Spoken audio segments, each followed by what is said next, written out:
لو انت مريض قرنية مخروطية ومحتار تعمل ايه، الفيديو ده ليك.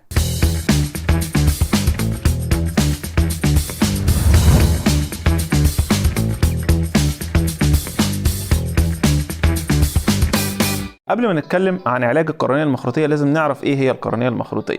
القرنية المخروطية ده مرض بيصيب قرنية العين، بيؤدي إلى ضعف في القرنية، وبتتحول القرنية من شكل نصف كروي منتظم لشكل مخروطي بتنكسر الأشعة عليه بشكل غير منتظم، فبيؤدي إلى زغللة في الرؤية وبتأثر على حياة المريض بشكل كبير. بيتم تشخيص القرنية المخروطية عن طريق الفحص الإكلينيكي وعن طريق فحص تضاريس القرنية. مفيش مريض قرنية مخروطية ليه علاج زي التاني، كل مريض ليه علاج مختلف حسب الفحص الإكلينيكي وحسب الأشعة الخاصة بالمريض وحسب مرحلة القرنية المخروطية.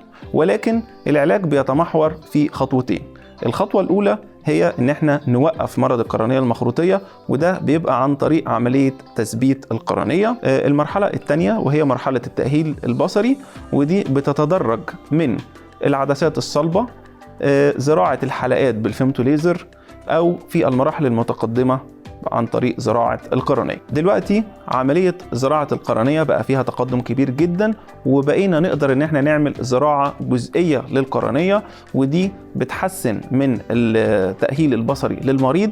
تاني حاجة بتقلل نسبة الرفض بتاعة العملية من 10% لمجرد 1%، وبالتالي نقدر نقول ان مريض القرنية المخروطية يقدر ان هو يعالج عينه بشكل مناسب، وان في طرق مختلفة كتير لعلاج القرنية المخروطية يقدر المريض بعدها ان هو يمارس حياته بشكل كويس ويرجع الرؤية ليه بشكل سليم.